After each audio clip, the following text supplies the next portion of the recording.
Let me read this. We have, can we get the rating started and wife scale, please? Okay, so he's talking about the rating 1 to 10. Wife scale. I guess, what do you rate yourself on the wife scale? 1 out of 1 to 10. What is a wife scale? Like, are you wife Are you wifey material? material? On a scale of 1 to 10. That's what he wants. So we'll go around the table really quick on this. Go ahead. Wife scale, yes, absolutely. I have full capabilities of becoming a wife. So, Oh no.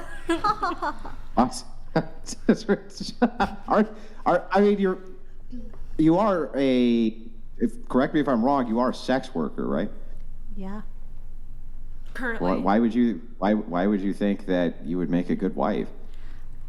Just because I have a certain profession does not take away from my ability to care, love, and provide something that my partner is seeking. So, I mean, the science would disagree. Have you ever heard of a phenomenon called pair bonding? No, tell me. Are you aware that the less sexual partners a woman has, the easier it is and the more likely it is that she can pair bond with her first sexual partner? Okay, but that doesn't mean that I can't bond with my person now. Well, it's true. You could be the exception to the rule, but wouldn't it throw up a red flag if it was known that the more sexual partners a woman had, the less likely it would be that she would actually be able to bond with you? For instance, the more men you sleep with, the more likely you are to be divorced, for instance. The more men you sleep with, the more likely you are to step out of a long-term relationship. All of those things are true, and that's probably due to this pair bonding thing. So why would a man want to trust a sex worker to be a wife?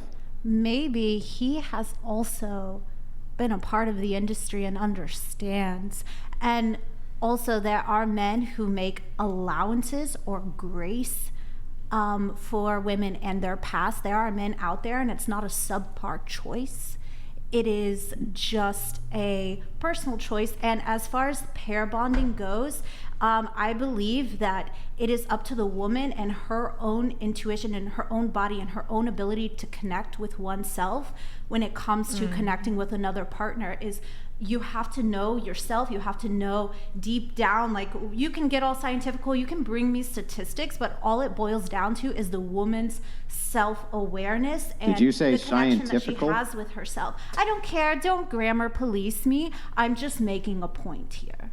You can know yourself. Well, I was just curious, as we get into more of the scientifical data here, if we can maybe back up just a little bit. Okay, yes. And we can look at this objectively. If your son came to you and said, "Mom, I'm going to marry a sex worker," what would your advice to him be? Follow your dreams, my son? My advice to my son, if he wanted to pursue a sex worker, was, does she have an exit plan? What is y'all's long-term goals? Do you support this? And if not, what is that trajectory going to look like? It's all circumstantial, and there's no just like copy and paste answer to this. It's about what one another's motives are, and if it's not a good fit, then it's not a good fit, and it's not going to be beneficial or healthy for everyone. Now, let's say he came home with Betty Sue, and he loved Betty Sue, and Betty Sue had no sexual partners, and she was just head over heels for him, and so was a sex worker at the same time. And their prospects looked about the same to you. Which one would you recommend your boy go with? Whatever he feels, whichever. No, what would you recommend? Not me what personally. I know. We already know his feelings. He can't decide. Mom, what should I do, Mom? Okay. Should I go with the prostitute or with Betty Sue? Which one would you tell him? I would look at either girl's ambition and what they want to do with their life, because Betty Sue can be a leech, and that prostitute or whoever it is can be self-sufficient and want to add value. They both want to be whoever's going to veterinarians. They both add have about the value. same IQ. and they both have about the same resources to go to veterinarian school. If you had to choose, which one would you tell your boy he should go with? Whoever's going to add the most value to his life. And if this prostitute or whoever it is can give him more life advice or more knowledge that's going to help him in the long term, then so be it. And which one would you just intuitively say, without looking at any scientific data at all, if your boy asked you, which one do you think will be more loyal to me? Which one would you think you would tell him would be more loyal, was more likely to be more loyal to him? I believe it's all about their own personal choice to commit.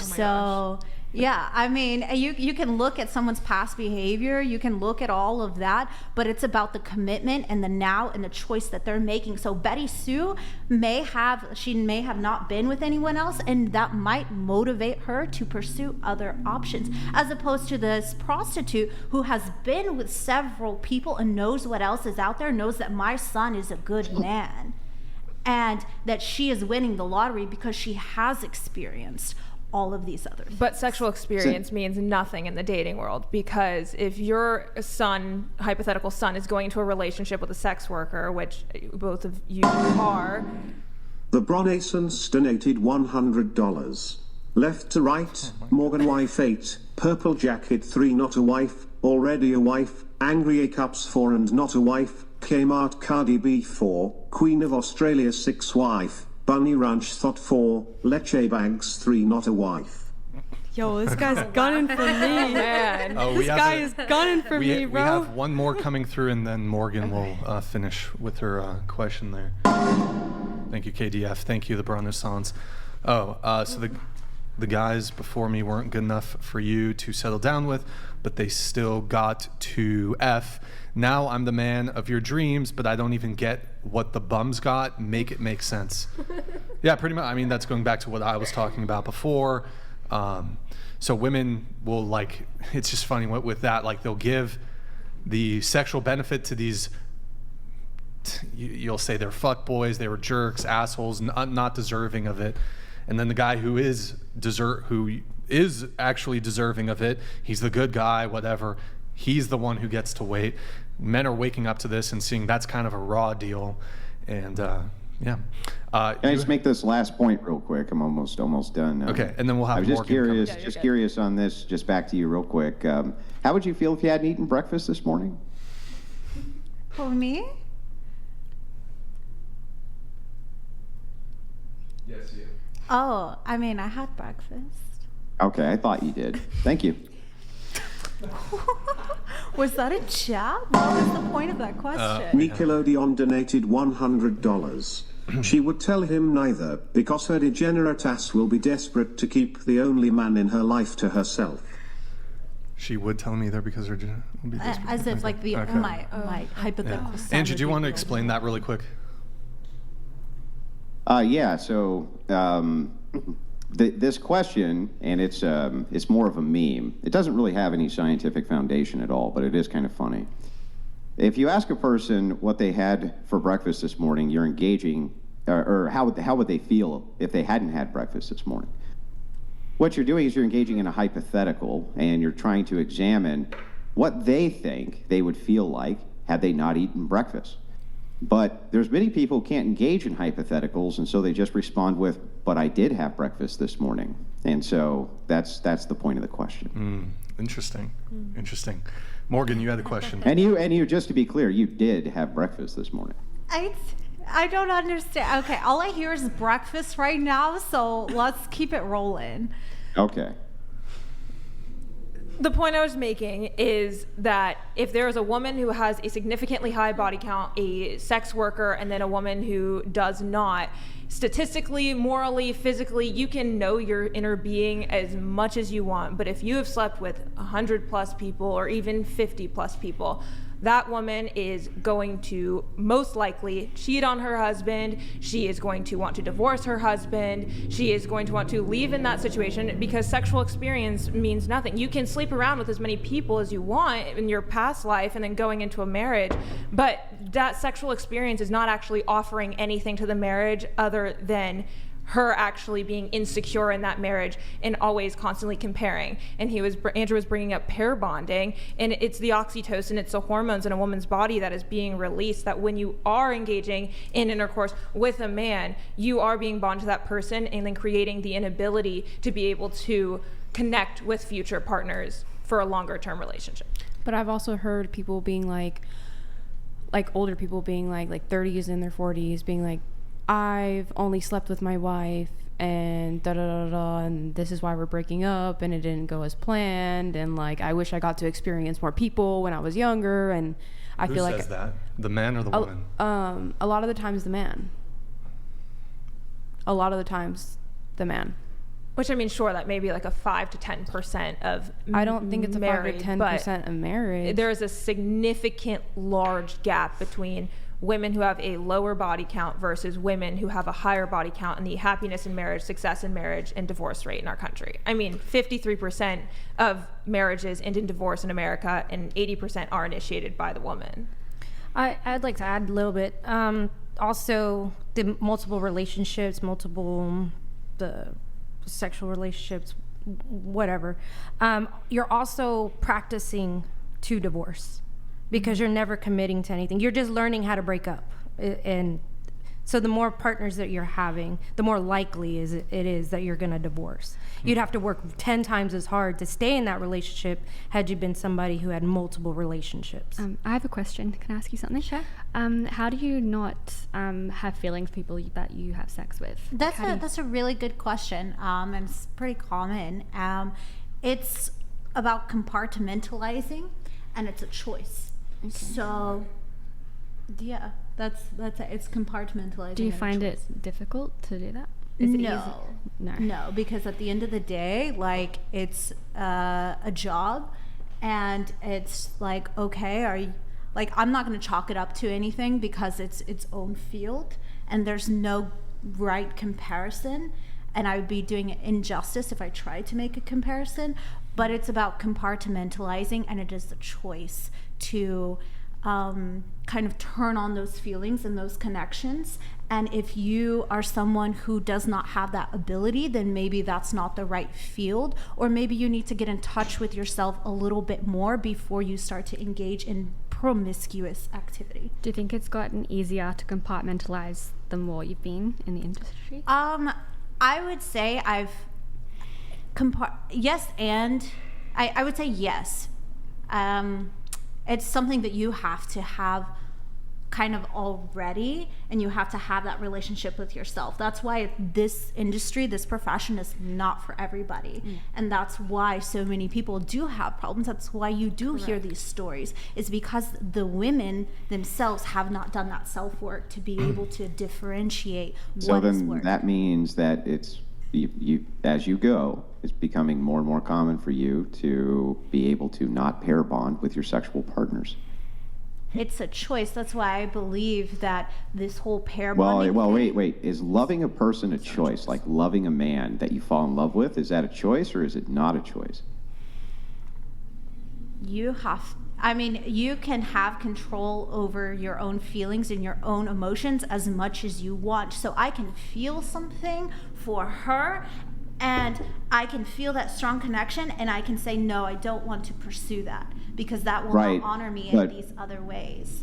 But when asked, most women will say, and this is, you can look up data on this as well, that they don't have a choice as to who it is they're attracted to and who it is that they love. Of course, the reason for this is pair bonding. So if you're saying I can now compartmentalize that, and you're basically saying, now I can control who it is that I fall in love with and don't fall in love with. It's not even a choice now, right? Or now it is a choice, whereas before it would not have been.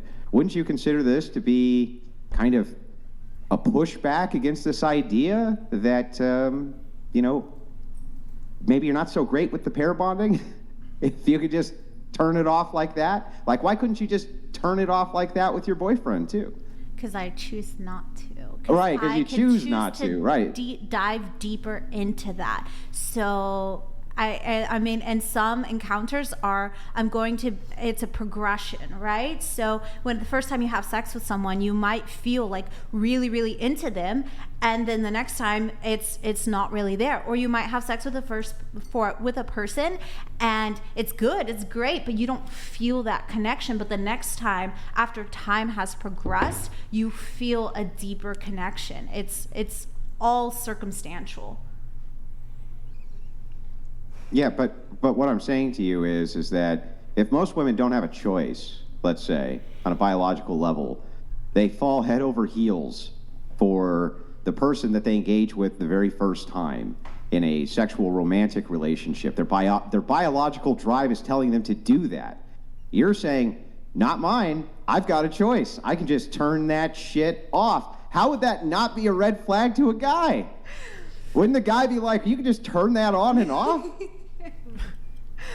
I mean, that's his I mean, not everyone's gonna have that ability, and I mean, it's what you decide to do. Right, with your that's my own whole point. personal Not life. everyone's gonna have that ability, Yeah. but women who've had many sexual partners, especially who are in the porn industry, I could see them having that ability very easily, right? They could just turn that shit off.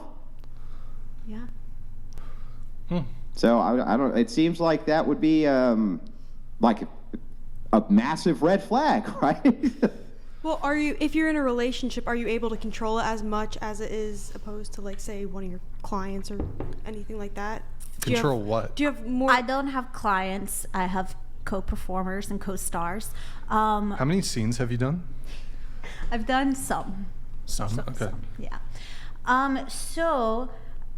To answer your question is, for me, sometimes I have to, like with my partner, sometimes I want to go and I can dive deeper into that. And then sometimes I just want that sexual satisfaction from my partner. So not everyone all over the world, every time they have sex, is going to feel that deep connection with their partner every single time. And it has to be the right moment, the right time. And so if like you and your husband are horny and wherever, and you only have a certain amount of time, you're not going to be able to have that whole like special interaction, that special feeling, that magical moment whenever you're crunched for time. So I think it applies all across the board, is like you have to actively seek that and feel that in that moment. And again, Here, we're going to move on.